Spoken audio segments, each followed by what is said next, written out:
নমস্কার। সাপ একটা অত্যন্ত ভয়ানক সরীসৃপ যা মোটামুটি পৃথিবীর সমস্ত এলাকাতেই দেখা যায়, কিন্তু পৃথিবীর মানচিত্রে আয়ারল্যান্ড এমন একটা দেশ যেখানে পুরো দেশ খুঁজলেও একটা সাপও নজরে পড়বে না। বেশিরভাগ বিজ্ঞানীদের ধারণা আজ থেকে কয়েক হাজার বছর পূর্বে পৃথিবীতে যখন তুষার যুগ চলছিল তখন হয়তো অতিরিক্ত ঠান্ডায় সেখানকার সমস্ত সাপ বিলুপ্ত হয়ে গিয়েছিল, আর 10,000 বছর পূর্বে তুষার যুগ শেষ হয়ে গেলেও আশেপাশের দেশগুলি থেকে সমুদ্র পার হয়ে সাপ সেখানে পৌঁছতে পারেনি। তাই আয়ারল্যান্ডে আজও কোনো দেশীয় সাপের প্রজাতি দেখা যায় না। আয়ারল্যান্ডের এই রকম নানা জানা অজানা বিষয় নিয়ে আমাদের আজকের এই ভিডিও, তাই সবার কাছে অনুরোধ আমাদের চ্যানেলটি সাবস্ক্রাইব করে ভিডিওটি দেখতে থাকুন। উত্তর পশ্চিম ইউরোপে অবস্থিত আয়ারল্যান্ড দেশটি সরকারিভাবে রিপাবলিক অফ আয়ারল্যান্ড বা আয়ারল্যান্ড প্রজাতন্ত্র নামে পরিচিত। এই আয়ারল্যান্ড দেশটি আসলে একটি দ্বীপ রাষ্ট্র, যার পূর্ব দিকে আছে আইরিশ সাগর, দক্ষিণ ও পশ্চিম দিকে আছে উত্তর আটলান্টিক মহাসাগর, আর উত্তর দিকে আছে উত্তর আয়ারল্যান্ড, যা আসলে হলো যুক্তরাজ্যের অংশ। অনেকে হয়তো ভাবছেন একই দ্বীপের অন্তর্ভুক্ত হওয়া সত্ত্বেও দ্বীপটির উত্তরের অংশ যুক্তরাজ্যের আর দক্ষিণের অংশ আয়ারল্যান্ডের কেন। আসলে আয়ারল্যান্ড যে দ্বীপে অবস্থিত সেটি একসময় ব্রিটিশ শাসনের অধীনে ছিল, তাই আয়ারল্যান্ডের জনগণের ব্রিটিশদের সাথে বিভিন্ন সামাজিক, রাজনৈতিক আর অর্থনৈতিক সম্পর্ক ছিল। কিন্তু পরবর্তী সময়ে 1921 সালে আয়ারল্যান্ড ব্রিটিশদের থেকে স্বাধীনতা পেলে উত্তর আয়ারল্যান্ডের একদল লোক আয়ারল্যান্ডের পরিবর্তে ব্রিটেনের সাথে যুক্ত থাকার পক্ষে নিজেদের মত দেয়। ফলস্বরূপ আয়ারল্যান্ডের উত্তর অংশ যুক্তরাজ্যের অংশ হয়ে যায় আর বাকি এলাকা আয়ারল্যান্ডেরই থাকে। এখানে একটা কথা জেনে রাখা ভালো, পুরো দ্বীপের মোট এলাকার মধ্যে 1 ভাগে রয়েছে উত্তর আয়ারল্যান্ড আর বাকি 5 ভাগ রয়েছে আয়ারল্যান্ডের দখলে। আয়ারল্যান্ডের মোট আয়তন প্রায় 70,273 বর্গ কিলোমিটার আর দেশটির মোট জনসংখ্যা প্রায় 50 লক্ষের কাছাকাছি। মাত্র 25 বছর আগেও আয়ারল্যান্ড খুব একটা ধনী দেশ ছিল না, কিন্তু 1990 সালের পর থেকে 2008 পর্যন্ত আয়ারল্যান্ডের অর্থনীতিতে বিশাল পরিবর্তন আসে। এই সময়কালে আয়ারল্যান্ডের সরকার বিভিন্ন মাল্টিন্যাশনাল কোম্পানিগুলোকে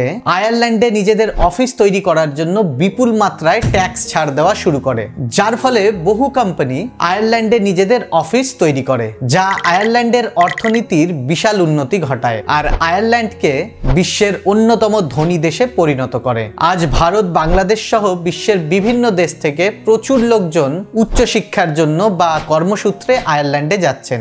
অনেকে আবার কিছু সময় সেখানে কাটানোর পর সেখানকার নাগরিকত্ব নিয়ে সারা জীবন সেখানেই বসবাস করার পরিকল্পনা করছেন। প্রত্যেকেরই স্বপ্ন আয়ারল্যান্ডে নিজেদের উজ্জ্বল ভবিষ্যৎ তৈরি করা। কিন্তু জেনে অবাক হবেন, আয়ারল্যান্ড জনপ্রতি জিডিপির বিচারে বিশ্বের সবচেয়ে ধনী দেশগুলোর মধ্যে একটি হলেও প্রতি বছর হাজার হাজার আইরিশ নাগরিক আয়ারল্যান্ড পরিত্যাগ করে অন্য দেশে চলে যাচ্ছেন।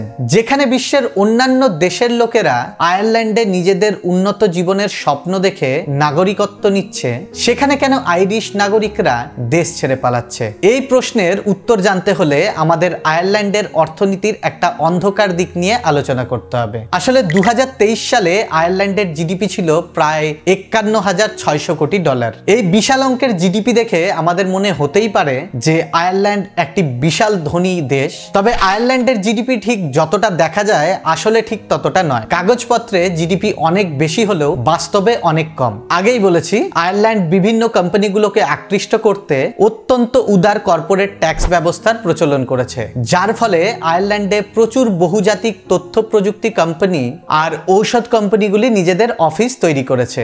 আয়ারল্যান্ডের এই কোম্পানিগুলোর অফিসে যে বিপুল পরিমাণ ব্যবসা হয় তা আসলে আয়ারল্যান্ডের রাষ্ট্রীয় জিডিপির পরিমাণ অনেক বাড়িয়ে দেয়। কিন্তু সেই কোম্পানিগুলো যখন তাদের আয়ারল্যান্ডের অফিসগুলোতে উপার্জন হওয়া অর্থ বিদেশে তাদের সদর দপ্তরে পাঠিয়ে দেয়, তখন কাগজে কলমে যে আয়ারল্যান্ডের জিডিপি আর বাস্তবের জিডিপির মধ্যে যে বিশাল ফারাক আছে তা ধরা পড়ে। জিডিপির হিসেবে বিশাল গরমিল থাকায় অনেক বিশেষজ্ঞর ধারণা খুব তাড়াতাড়ি আয়ারল্যান্ডের অর্থনীতি বেশ দুর্বল পরিস্থিতিতে পৌঁছে যাবে। ঠিক এই ভয়েই আইরিশ নাগরিকরা ইদানিং অনেক বেশি সংখ্যায় অন্যান্য দেশে স্থানান্তরিত হচ্ছে। আয়ারল্যান্ড একটি খ্রিস্টান সংখ্যাগরিষ্ঠ দেশ। সেখানকার মোট জনসংখ্যার প্রায় 85%-এরও বেশি লোকজন খ্রিস্ট ধর্ম অনুসরণ করে। প্রায় 10% লোকজন কোনো ধর্মতেই বিশ্বাস করে না, আর বাকি 5% ইসলাম সহ অন্যান্য ধর্ম অনুসরণ করে। এই কারণে আয়ারল্যান্ডে প্রচুর চার্চ দেখা যায়। আয়ারল্যান্ডের জিডিপিতে অনেক গরমিল থাকলেও আয়ারল্যান্ডের জীবনযাত্রার মান যে আমাদের দেশের তুলনায় অনেকটাই উন্নত তা নিয়ে কোনো সন্দেহ নেই। আয়ারল্যান্ডের মোট আয়ের প্রায় 41% আসে বিভিন্ন ম্যানুফ্যাকচারিং সেক্টর, যেমন চিকিৎসা সামগ্রী উৎপাদন, খেলার সামগ্রী উৎপাদন আর খাদ্য প্রক্রিয়াকরণ থেকে। প্রায় 52% আয় হয় বিভিন্ন সার্ভিস সেক্টর থেকে, আর মাত্র 1 থেকে 2% আয় হয় কৃষিজ উৎপাদন থেকে। আয়ারল্যান্ডে কাজ করলে একজন সাধারণ শ্রমিক মোটামুটি বছরে সর্বনিম্ন প্রায় 30,000 আমেরিকান ডলারের কাছাকাছি উপার্জন করতে পারে। তাই বর্তমান সময়ে বিভিন্ন দেশ থেকে সাধারণ শ্রমিকের কাজের জন্য বহু সংখ্যক লোকজন আয়ারল্যান্ডে যাচ্ছেন।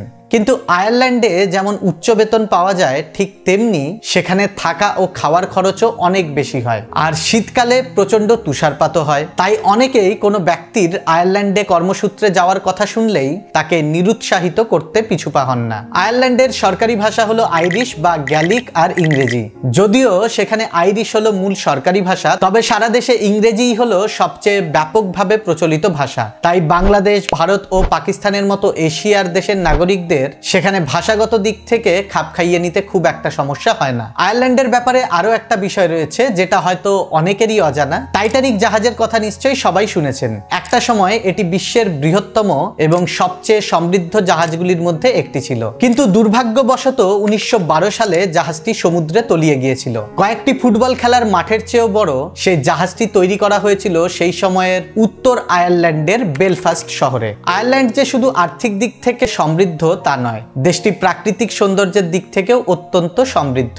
সেখানে দেখার আর ভ্রমণ করার মতো যে সমস্ত স্থানগুলি রয়েছে সেগুলোর মধ্যে একটি হলো আয়ারল্যান্ডের রাজধানী শহর ডাবলিন। সারা দেশের প্রায় 60% লোকজন এই ডাবলিন শহরেই বসবাস করে। তাই এই শহরে উন্নত রাস্তা, বাজার, shopping mall, hotel, school, college, hospital আর সমস্ত ধরনের আধুনিক সুযোগ সুবিধা পাওয়া যায়। ডাবলিন ছাড়াও সেখানকার বেশ কিছু জনপ্রিয় শহর হলো কর্ক, ডেরি, লিমেরিক, গ্যালভে, ক্রেইগ্যাভেন, ওয়াটারফোর্ড, দ্রোগেদা ইত্যাদি। এই সমস্ত স্থানগুলি ছাড়াও আয়ারল্যান্ডে অনেক ছোট ছোট দ্বীপ রয়েছে। সেই দ্বীপগুলি অত্যন্ত সুন্দর হলেও সেগুলোতে কোনো জনবসতি নেই। তাই বর্তমানে আয়ারল্যান্ড সরকার নিজেদের পর্যটনের উন্নতির দিকে নজর দিয়ে সেই দ্বীপগুলোতে বসতি তৈরি করার কথা ভাবছে। তবে এই পরিকল্পনা বাস্তবায়িত করতে যে কত সময় লাগবে তা এই মুহূর্তে আন্দাজ করা যাচ্ছে না। যাই হোক, এতক্ষণ আয়ারল্যান্ডের ব্যাপারে অনেক কিছুই জানালাম, তবে এখনো এমন অনেক কিছুই আছে যা আমি এই ভিডিওটিতে তুলে ধরতে পারিনি। আশা করছি এই ভিডিওতে যতটুকু তুলে ধরতে পেরেছি সেই সমস্ত তথ্যগুলো আপনাদের ভালো লেগেছে। ভালো লেগে থাকলে একটাই অনুরোধ, লাইক, কমেন্ট, শেয়ার আর চ্যানেলটি সাবস্ক্রাইব করে আমাদের সাহায্য করুন। ধন্যবাদ, দেখা হবে পরবর্তী ভিডিওতে।